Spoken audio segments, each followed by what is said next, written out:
Okay, hello everyone. Thank you so much for being here today, and thank you to Chris at Our Angels for inviting me along. I want to start off by introducing myself and how I came about being part of this baby loss community. My name is Kirsty, and I've been a midwife for over 4 years and a mummy to this little munchkin for nearly 2 years.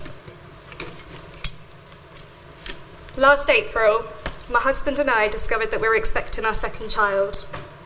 We were really excited. We just got married and everything seemed to be falling in at the right place. Having had a low-risk pregnancy with my first, we didn't expect that anything would go wrong. We reached the 12-week scan and we were reassured to see that our pregnancy was progressing in a healthy way. Fast forward to my 20-week scan, where the sonographer discovered that our baby had an enlarged heart, fluid surrounding the heart and a slow heart rate. At this point, they couldn't tell us what this would mean. And so 3 days later, we found ourselves being scanned at the St Evelina Hospital in London.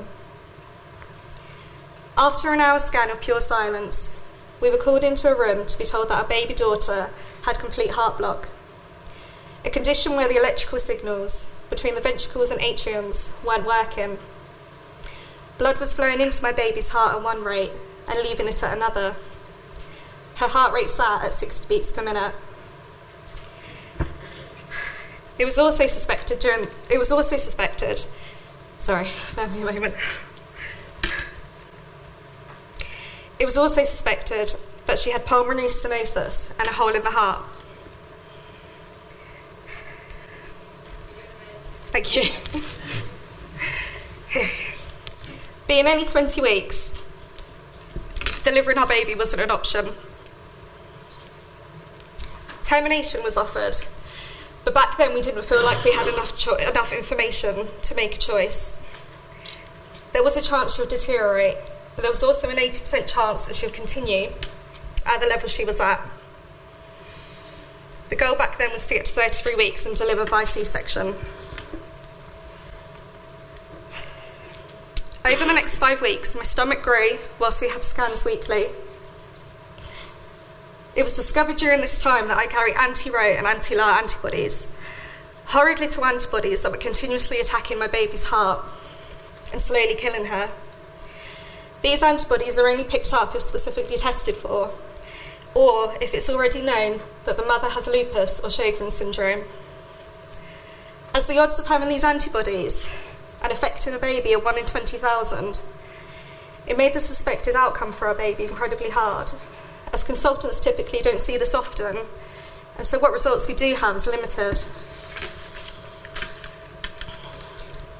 At just over 24 weeks, we were delivered the news that our baby's heart had started to slow further. We spoke to 4 different consultants who all said that our baby was not going to survive pregnancy. My antibodies had caused irreversible destruction to her heart, as her heart muscle was breaking down. And so we were faced with the hardest choice: continue with the pregnancy, knowing that at any point she would pass away, or terminate the pregnancy now. We decided the latter. We decided to take on a lifetime of pain to avoid our daughter experiencing a struggle. We terminated our pregnancy at 25 weeks, whilst all she knew was the sound of my heartbeat and the warmth of my love. Sorry. 2 days later, on the 7th of September 2016, my heart broke and my world changed as I proudly gave birth to my daughter Holly. In the 24 hours that followed, my husband and I spent time with Holly, creating memories and telling her how much we loved her. We left the following day with just her memory box. Just over a month later, Holly came back from her post-mortem, and so we were finally able to honour her with a funeral. We had friends and family come. We cried, read poems, released balloons, and said our goodbyes. It was the hardest and yet most beautiful day. It was during this time that I met some truly wonderful people. Other parents from around the world who had too gone through this heartbreak. And in the nicest way, I wish I didn't know these people, as I wish that none of us had had to have gone through this. But in knowing them, they have shown me that it's okay to be proud and it's okay to share Holly. It's okay to grieve. The support they've provided me has been invaluable. Since losing Holly, my world has inevitably changed. In my grief and in my pain, Holly has shown me how important it is to share her story, to share it publicly, to help those going through baby loss, to help those who are watching someone go through baby loss, and to help midwives understand what can help. Shortly after Holly's birth, I set up a blog in a bid to reach people to try and make a difference and talk about the aspects of losing a baby that often aren't talked about. All control had been taken away from me and replaced with a smog of sadness and uncertainty, and so I decided to use this pain to create something kind and use Holly's legacy to help break the silence surrounding pregnancy loss and increase support out there for those going through this. As a way of parenting Holly and increasing awareness, I started fundraising shortly before her funeral and raised over £1,000 for Evelina Children's Heart Organisation, a charity who supported us antenatally with Holly's condition. I also set up a memory tree in a public park which features many babies from around the world in a bid to honour them publicly by seeing their names on snowflakes. I've been in the local newspaper and on Surrey BBC Radio talking about Holly's story. It's a journey I wish I wasn't on, but it's incredibly comforting to know that my daughter still has a voice, even though she isn't here. I can never wish I'd lost Holly. I can never justify not having her here, but she has taught me so much, and this is what I want to share with you all. Leading up to my termination of my pregnancy and Holly's birth, I had so many questions which I had no idea of the answers. Already being a mother hadn't provided me with the answers, and being a midwife hadn't either.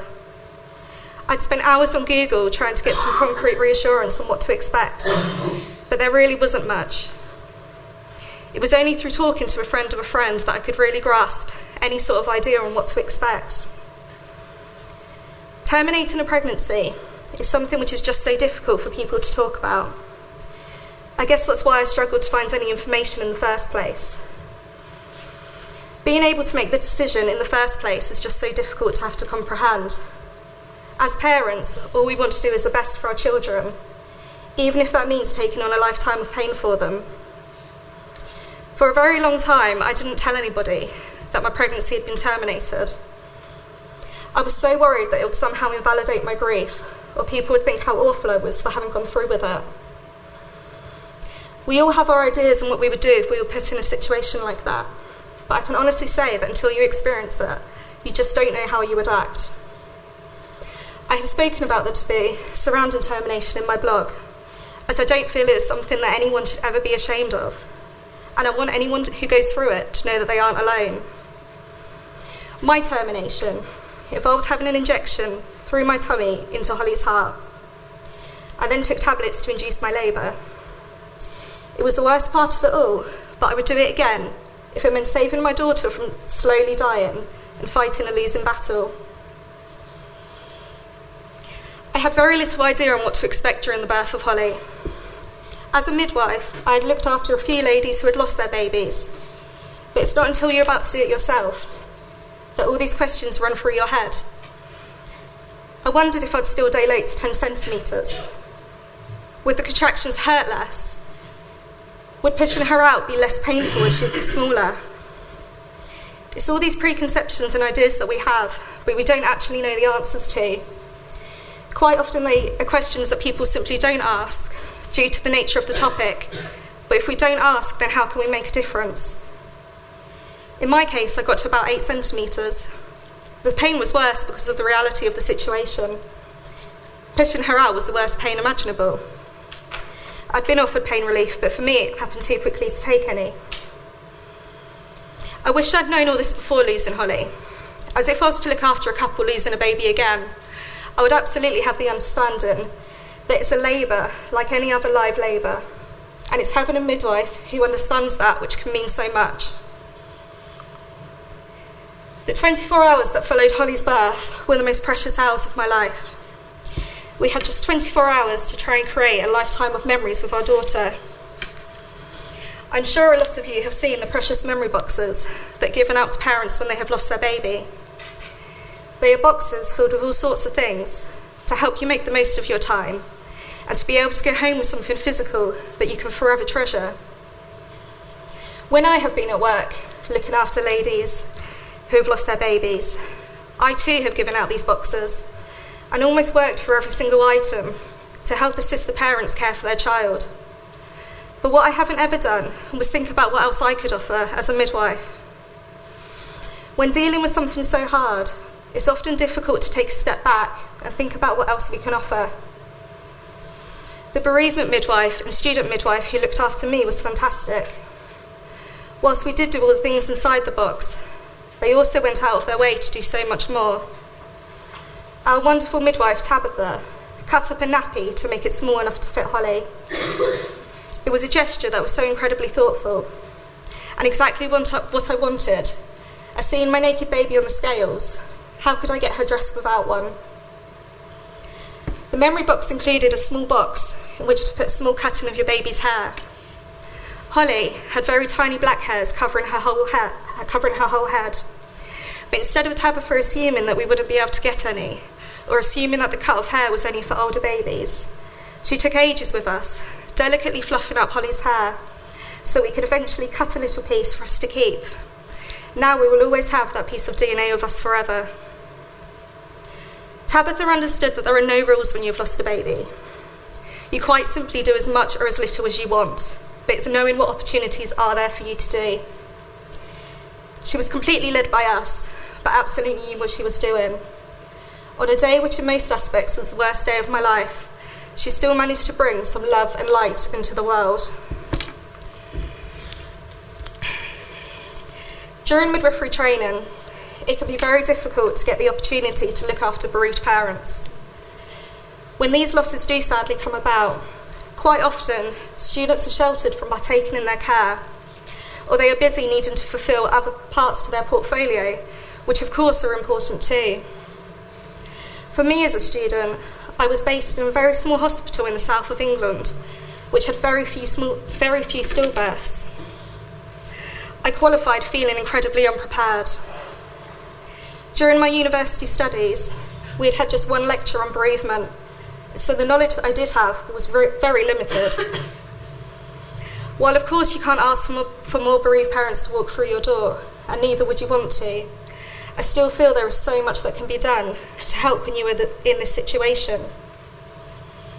Since losing Holly, the need for more training and awareness of current capability really has become apparent. What strikes me is that when going for midwifery job interviews, there is no question asked on how capable you are of looking after these couples going through loss. There is no discussion on what previous experience you've had, and that terrifies me. It simply shouldn't be assumed, nor should it be ignored. The experience of losing your baby as a parent is so precious that I believe exposure and training to be absolutely necessary. I think it is so important that if as a student you haven't been exposed to pregnancy losses, then this needs to be addressed, and further training made compulsory once qualified. I feel this training has to involve multiple organisations as you are experiencing today, and for these sessions to be made just as important as other days in your mandatory training. I truly feel that looking after a grieved couple is more than the precious skills it takes to be a midwife. It's being a midwife who can counsel people through the first days of grief by knowing what to say. It's being a midwife who understands the need of someone who has lost a part of themselves. It's being a midwife who has gained as much insight into baby loss to allow themselves to look after those parents as much as they need. As a parent to a baby who isn't here, I really have seen this from both sides. I have felt completely out of my depth looking after these couples, but now I understand how important it is to get the time with them right. Shortly after I qualified as a midwife in 2012, I was given the task of looking after my first couple who were losing their baby at 19 weeks. I did feel unprepared. Looking after this couple, I wasn't sure how to speak to them. I wasn't sure what they wanted from me, and I didn't know how to act. I don't wish I'd lost Holly, but I wish I knew then what I do now. When you lose a baby, your world falls apart. You don't have much positivity left inside you. But going in to deliver your baby, you are still so in love and wanting to meet your child. Our midwife, Tabitha, spoke about Holly like she still meant something, and understood how in a time of despair, you can still be excited to meet your child. I think back to the couple that I looked after when I first qualified. If anything, I think I mentioned the baby as little as possible. I didn't know what to say, and I was worried I was going to upset them more. The reality of this is that nothing is going to upset you more, and for most, all they want to do is parent their baby in the short time they have. Your baby is constantly on your mind, and so someone else mentioning them isn't going to hurt you more. If anything, it makes you feel comfort and relief in hearing your baby's name spoken with so much respect. Take the lead from them. If they want to talk, then talk, and if they don't, then don't. Both is absolutely okay, and both is absolutely normal. I, however, couldn't see this at the time. When the baby I was looking after delivered, the parents didn't want to see her. So I took the baby into the little side room and did the footprints and handprints, but I felt like a failure. I hadn't pushed the couple into seeing their baby, and I made sure they knew the opportunity was there. But I felt like a failure, as I imagined if it was me going through it, then I would want to see my baby. So maybe I hadn't supported them enough, or done my job properly to make them change their mind. My own assumptions had clouded that actually this was perfectly right for this couple. They came back the following day and met their baby. They just needed time, and time simply can't be forced when you are going through something so traumatic. I hadn't failed in my job. I had done the best I could with the knowledge I had, but I hadn't taken into consideration that everybody is different. There are no rules when you have lost a baby, and you can't assume what is normal, as losing a baby is so very abnormal. Let the parents guide you with the care that they need, but do talk about their baby. Let them know it's okay how they are feeling. Listen to what they need and take photographs, as one day they may want to meet their child. I can't say enough how important I feel it is for midwives looking after bereaved parents to have some training. It's the small things that can make such a difference when you're going through something so traumatic. It's being met as soon as you walk through the labour ward door by your bereavement midwife and whisked into your room so that you don't have to bypass any ladies in labour. It's having a midwife support you through labour like it's any other. Tabitha gave me birthing aids and put on classical music. I'm so grateful for that. I didn't have to focus on my own pain and silence, and I was able to give us the only normal thing we'd ever experienced, which was Holly's birth. It's having a midwife understand how quickly your baby changes once born. Tabitha arranged for the hospital photographer to come as soon as Holly had delivered. And if I'm honest, at the time, I was in too much shock to want the photographer there. But now I have the most beautiful pictures of Holly, and exactly as I remember her before her body had started to deteriorate. It's having the midwife not assume anything. It's being asked if you want to dress your baby, have skin to skin with your baby, cut your baby's cord, do the handprints and footprints yourself, having your baby weighed in front of you. It's being given all the opportunities, which can mean so much. It's having the midwife know the paperwork inside out, so that he or she is not flustering in front of you, unsure whether your baby is entitled to a funeral or hospital cremation. It's having the midwives know what you need to do to register the death of your baby, instead of you sitting there trying to understand how you need to arrange that, as well as grieve for your child. It's having the midwife assure you that your baby will be well looked after once you've left hospital. Leaving Holly will always be the hardest thing I've had to do. But Tabitha told me where she would be at all times, and I was given numbers on whom to call. I was reassured from the bottom of her heart that she would be well looked after, just as if she was living. If I hadn't known where Holly was, it would have made leaving her so much harder. I wish, in the kindest way, that I'd experienced more as a student midwife. To have the opportunity to watch and listen to the couple and understand what your gut instinct is telling you they need. I truly believe that looking after bereaved couples requires an additional set of midwifery skills, and I hope that in sharing Holly's story, I have given you some ideas as to how you can help when you are the midwife in that situation. It's an incredibly special job to be able to share a parent's grief and hold the most precious memories in your hand, which is why I feel the need for compulsory support and training once qualified. Just give them the time that they need, the trust in that you will look after them, and the knowledge that they need to get through this time. There is no right or wrong answer in how they choose to spend their time with their baby, as there is no right or wrong way to grieve. Experience everything, assume nothing, and offer everything. Thank you.